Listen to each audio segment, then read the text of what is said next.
Welcome back to my YouTube channel fine Prabha. Guys, पहले भी मैंने कई शेयर्स आपको पिक कराए हैं। उन शेयर्स में हमें अच्छा खासा रिस्पॉन्स देखने को मिला है। अभी खास तौर पे नवकर में हमने अच्छा खासा रिस्पॉन्स देखने को मिला है। नवकर में अच्छा खासा जो शेयर हमारा 56 से और 60 के रेंज में था, वो 94 के हाई पे है ऑल टाइम के। तो आप इसके पास 25% से 30% का ग्रोथ देखने को मिला है। उसके बाद एमबीसीसी का भी हमें ग्रोथ देखने को मिला है। आपको पुराने शेयर्स में मैंने पिक कराया है। इससे पहले भी मैंने क्लीन एंड साइंस टेक्नोलॉजी को भी पिक कराया है गाइस। बट आज फिर से उस शेयर में कुछ मैं आपको डिस्कशन करूंगा और पिक कराऊंगा। इसमें क्या क्या करना चाहिए, क्या नहीं करना चाहिए। तो देखिए, clean science and technology limited में सबसे पहले हम फंडामेंटल पे बेसिस पे एनालिसिस करेंगे। फंडामेंटल बेसिस पे क्या क्या एनालिसिस होगा गाइस, कि मार्केट कैपिटल क्या है, कंपनी किस साइड बिजनेस करती है। फिर उसके बाद हम चार्ट बेसिस पे भी एनालिसिस करेंगे। चार्ट बेसिस में हम सारे एस्पेक्ट्स पे डिस्कशन करेंगे कि कहाँ पे बाइंग करनी चाहिए, कहाँ पे सेलिंग करनी चाहिए, कहाँ पे हमें एवरेजिंग करनी चाहिए। अब गाइस देखिए, सबसे इंपॉर्टेंट चीज़ क्या होती है ना, कि आप वीडियो को कंप्लीट देखें। अगर आपको वीडियो स्लो लगती है तो आप 2x में चेकआउट कर सकते हैं। दूसरी चीज़, आपको वीडियो हमें कंप्लीट देखनी चाहिए गाइस, क्योंकि बहुत सारी ऐसी चीज़ें होती हैं जो आपको सीखने को मिलेगी और बहुत सारी चीज़ें आपको ये बताएंगी कि आपको कहाँ पे एवरेजिंग करनी चाहिए, कहाँ पे आपको एग्जिट करना चाहिए, कहाँ पे प्रॉफिट बुकिंग करना चाहिए। तो चलते हैं गाइस, हम आगे बढ़ते हैं, फंडामेंटल बेसिस पे एनालिसिस करेंगे। तो home clean science and technology में देखेंगे तो सबसे पहले गाइस, इस शेयर का और इस कंपनी का जो सबसे मेन ऑब्जेक्ट है वो है इको फ्रेंडली सिस्टम। ठीक है, इको फ्रेंडली सस्टेनेबिलिटी पे ये R&D करते हैं। ठीक है, रिसर्च एंड डेवलपमेंट करते हैं। उसके बाद जो भी गाइस आपको पता है कि CSR जो होती है, ठीक है, कॉर्पोरेट सोशल रिस्पॉन्सिबिलिटी, इसमें भी इनका अच्छा खासा योगदान है। अगर गाइस देखिए, कंपनी जो है अच्छा खासा सस्टेनेबल ग्रोथ पे इन्वेस्टमेंट करती है, R&D करती है। ठीक है, तो ऐसे चीज़ों में लोग ज़्यादा इन्वेस्ट करेंगे। क्यों? क्योंकि गाइस आने वाला जो टाइम है, चाहे गवर्नमेंट ऑफ इंडिया हो, चाहे वर्ल्ड में जो भी गवर्नमेंट हो, वो ऐसी चीज़ों पे इन्वेस्टमेंट करना चाहते हैं जो इको फ्रेंडली हो और इन्वायरमेंट को कम हार्म करे। ठीक है, तो गाइस आप देख सकते हैं इनका जो बिजनेस है वो 3 जगह मेनली है। वो है केमिकल सेक्टर में, ठीक है, फार्मा एंड एग्रो इंटरमीडिएट्स में है, FMCGs केमिकल्स में है। ठीक है, तो ये सारा केमिकल्स का ही इनका बिजनेस है और इस पर भी ये अच्छा परफॉर्मेंस कर रहे हैं। इसके बाद इस शेयर में हमने 60% से ज़्यादा का करेक्शन देखने को मिला है। इस शेयर्स के इस कंपनी के और भी गाइज अच्छे खासे जो परफॉर्मेंस और ग्लोबल इनका प्रेजेंस है, आप देख सकते हैं कि ग्लोबल बहुत सारे कंट्रीज में इनका प्रेजेंस है। इनका जो मैन्युफैक्चरिंग यूनिट है वो खासतौर पे तो अभी इंडिया में ही है। ठीक है, इंडिया में इनके 3 यूनिट है मैन्युफैक्चरिंग के। आप उनका ये एड्रेस और सब चीज़ देख सकते हैं, इसका कोई आवश्यकता नहीं है हमें।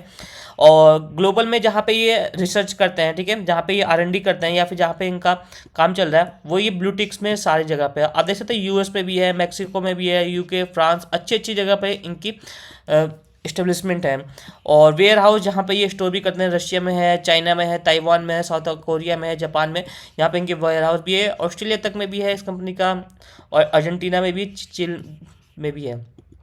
तो गाइस आगे बढ़ते हैं फंडामेंटल एनालिसिस पे। तो फंडामेंटल एनालिसिस पे देखेंगे तो सबसे पहले मार्केट कैपिटल देखेंगे। तो मार्केट कैपिटल इस कंपनी का जो है 15,417 करोड़ का है, जो बहुत ही सही है। स्टॉक का पी रेशियो हाई है।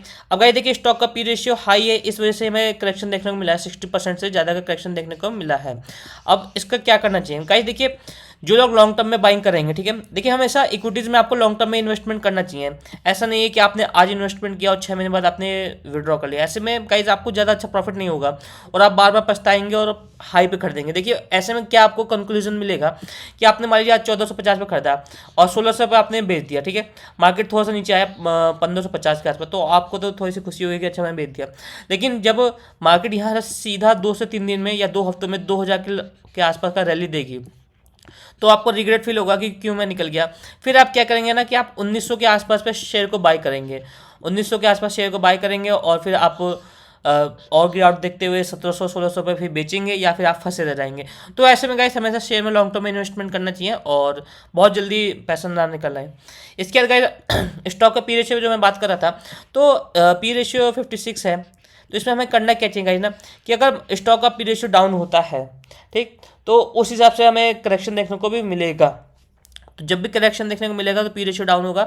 फिर हमें एवरेजिंग करनी है, इस समय एवरेजिंग और एडिंग करते हुए अपना हमें इक्विटीज़ में मेंटेन करना है। आगे बढ़ते हैं गाइस। इसके बाद स्टॉक में ROC जो है, जो सबसे सुपर है, ठीक है, ROC और ROE आप देखेंगे जो मैक्सिमम शेयर में सबसे ज़्यादा है। हम कंपेरिजन में चलते हैं। सबसे पहले इस शेयर के अगर कंपेरिजन देखेंगे तो हम एनालिसिस में चलते हैं।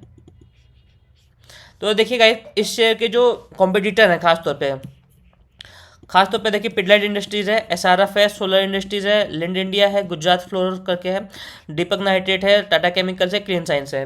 अब गाइस आपको इस सब चीज़ में देखेंगे ना कि आरओसी जो है, आरओसी को मैं आपको और अच्छे से एक्सप्लेन करता हूँ गाइस। देखिए आरओसी क्या होता है, आर का मतलब होता है ना guys return on compound equity, ठीक है। देखिए आरओई एक होता है, रिटर्न ऑन इक्विटी होती है। रिटर्न ऑन इक्विटी जो होती है वो 1 साल का रिटर्न होता है। रिटर्न ऑन कंपाउंड इक्विटी जो होती है वो पिछले 2 साल से लेकर ज़्यादा का होता है, 3 साल और 5 साल का। तो आप देख सकते हैं गाइस सारे कंपनियों में सबसे ज़्यादा रिटर्न ऑन कंपाउंड इक्विटी जो है वो इसी कंपनी का है, क्लीन साइंस एंड टेक्नोलॉजी का 44.50%। यहाँ तक कि गाइस टाटा केमिकल्स का भी इतना नहीं है। टाटा केमिकल्स का अगर हम ऑल ओवर रिटर्न देखें तो 11.63% है, तो टाटा केमिकल्स ने भी अच्छा रिटर्न हमें नहीं दिया। वहीं सोलर इंडस्ट्रीज़ का देखें तो हम सोलर इंडस्ट्रीज़ का गाइस सोलर में गलती से कह दिया, सोलर इंडस्ट्रीज़ का देखें तो 14.72 है, सेकंड हाईएस्ट है।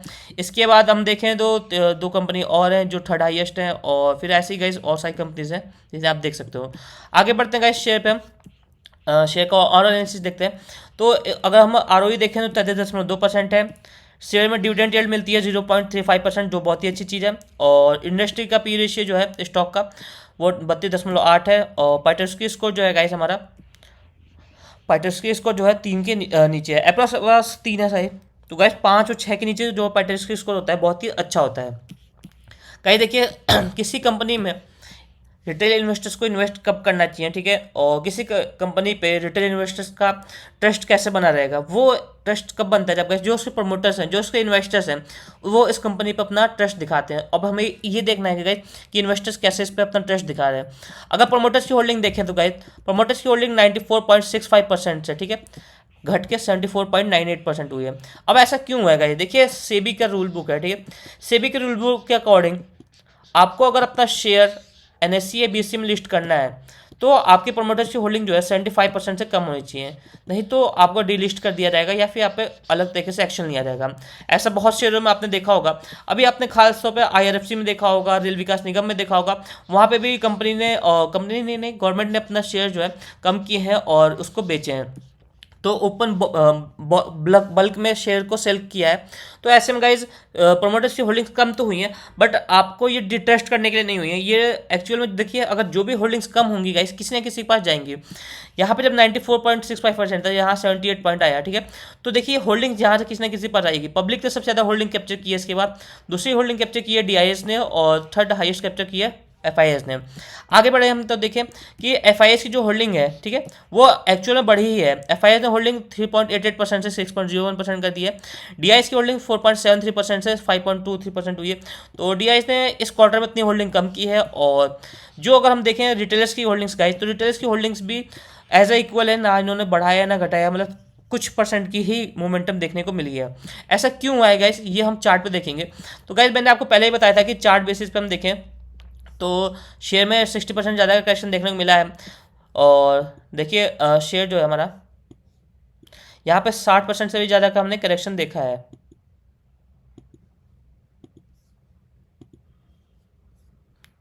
अगर गाइस हम देखें तो एप्रो से प्लस 54% का करेक्शन दिखा रहा है हमें, और 54% का करेक्शन हुआ है। इसमें अपने ऑल टाइम हाई 2600 के आसपास से इसमें करेक्शन देखने को मिला है, और 50 से 54% की करेक्शन हमें दिखी है।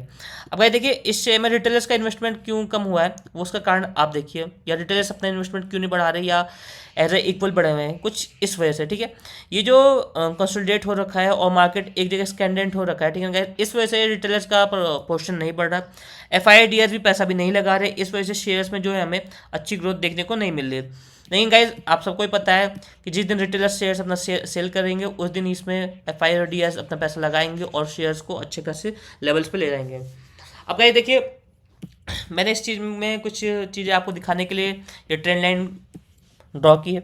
आप देखेंगे कि हमेशा रेजिस्टेंस को ये ब्रेक नहीं कर पाया है शेयर, और रेजिस्टेंस से हमेशा रिजेक्शन मिला है, और एक्चुअल में यहाँ पे इस लाइन के नीचे हमें सपोर्ट भी लिया है। तो गाइस देखिए जब भी रेजिस्टेंस को अगर ब्रेक करेगा ये शेयर, अच्छा खासा हमें रिस्पॉन्स देखने को मिलेगा। और गाइज आज ही और मतलब इस हफ्ते में इस शेयर ने अच्छा खासा रेजिस्टेंस को ब्रेक किया है। तो गाइज इस वजह से इस शेयर को मैं पिक कर रहा हूँ, और बहुत सारे कारण है इस शेयर को पिक करने के लिए। पहला तो गाइज इस शेयर का फंडामेंटल, दूसरा इस शेयर में 60% से ज़्यादा करेक्शन देखने को मिल चुका है, क्योंकि जब ये लिस्टिंग हुई थी तो बहुत सारे लोग इसको हाई प्राइस पर खरीदते थे, लेकिन इस समय गाइज लोग नहीं खरीदेंगे।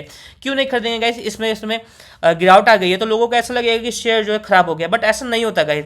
देखिए, किसी भी शेयर्स का हमें फंडामेंटल्स देखना चाहिए, उसका सेक्टर देखना चाहिए, उसका बिजनेस एरिया देखना चाहिए। अगर आप बिजनेस एरिया देखें तो गाइज केमिकल्स की डिमांड कभी नहीं घटने वाली, ठीक है। और एफएमसीजी प्रोडक्ट्स जो होते हैं, फास्ट मूविंग कंज्यूमिंग गुड्स होते हैं, इनकी भी डिमांड्स कभी नहीं घटने वाली। आप देखिए चिप्स में जो नाइट्रोजन भरा जाता है, ठीक है, ये एक एग्जांपल दे रहा हूँ गाइस, ये इनका एक्चुअल बिजनेस नहीं है। उसमें जो नाइट्रोजन गैस भरी जाती है वो ऐसी कंपनी ही बनाती है, तो क्या उसका डिमांड घटने वाला गाइस? ना चिप्स की डिमांड घटने वाली है, ना उसकी गैस की। तो ऐसे चीज़ों में हमेशा इन्वेस्टमेंट करना चाहिए। अभी करेक्शन आया है, थोड़ा सा हाइप भी होता है गाइस। देखिए, जब लिस्टिंग हुई थी कंपनी ने अपने आप को 1400 के आसपास पे लिस्टिंग की थी, 1400 से 1500 पे। देखिए एफआईएस और डीआई ने इसको बहुत ज़्यादा हाइप किया और 2600 तक ले गए, वहाँ से फिर सेलिंग आई। आगे बढ़ते हैं गाइस, तो हमें ये देखने को मिलेगा कि इस शेयर में यहाँ से यहाँ कंसोलिडेशन है, ठीक है। इस कंसोलिडेशन को ब्रेक किया है शेयर ने और अपसाइड मोमेंटम अब जनरेट की है। तो गाइज हमें किस जगह पे सेफ एंट्री करनी चाहिए, ये सबसे इंपॉर्टेंट रहेगा। सेफ एंट्री के लिए जो हमारा लेवल है गाइज, वो रहेगा सेफ एंट्री के लिए 1440 का लेवल है, सबसे सेफ रहेगा। इसके ऊपर हम एंट्री बनाएंगे 1440 के ऊपर, और फिर हम अपना आगे ट्रेल करेंगे। तो गाइज देखिए, और भी लेवल्स हम डिस्कशन करते हैं। सबसे पहले जो सेफ एंट्री होगी वो होगी 1440 के ऊपर, ठीक है। इसका जो पहला टारगेट रहेगा हमारा, वो यहाँ हमारा रहेगा 1600 का। अगला टारगेट रहेगा गाइस हमारा, वो 1800 के आसपास रहेगा। इसके बाद जो गाइस अगला टारगेट हमारा रहेगा, वो है 2000 से 2100 के आसपास। अब देखिए शेयर ने जो है ब्रेकआउट तो दिया है गाइस। अब देखिए होगा क्या गाइस, 1440 से जब बाइंग आएगी, ठीक है, और ऊपर चलेगा शेयर, फिर आपको यहाँ पे 1600 के आसपास से थोड़ी सा यहाँ पे टाइम वेस्टिंग करते हुए दिखेगा शेयर में। रेजिस्टेंस भी है और यहाँ पे शेयर्स में थोड़ी सी सेलिंग देखने को भी मिल सकती है। तो थोड़ा सा डाउन साइड मोमेंटम आएगी, पैनिक नहीं होना है गाइज, और अच्छा खासा कैप्चर करना है इस मोमेंटम को, क्योंकि इस शेयर में जो मेरा लॉन्ग टर्म में टारगेट है वो 3000 से भी प्लस का है। 2700-2600 का तो इन्होंने अपना ऑल टाइम हाई लगाया, बट लॉन्ग टर्म में इसमें 3000 से भी ज़्यादा का मेरा टारगेट है, क्योंकि ये शेयर अच्छा खासा हमें रिस्पॉन्स देने वाला है। इसके बाद गाइस हम देखें तो जो अगला टारगेट रहेगा वो 1760 के आसपास रहेगा।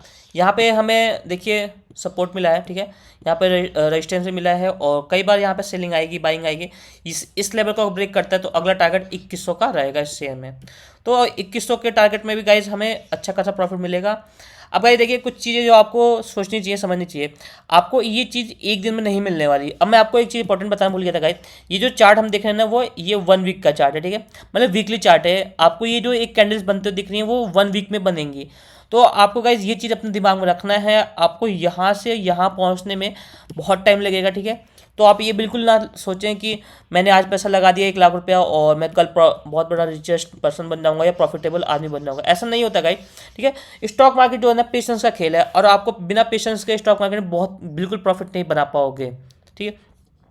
और गाइस देखिए, आपको मेरी वीडियोस अच्छी लगे तो please like and subscribe. Thank you guys.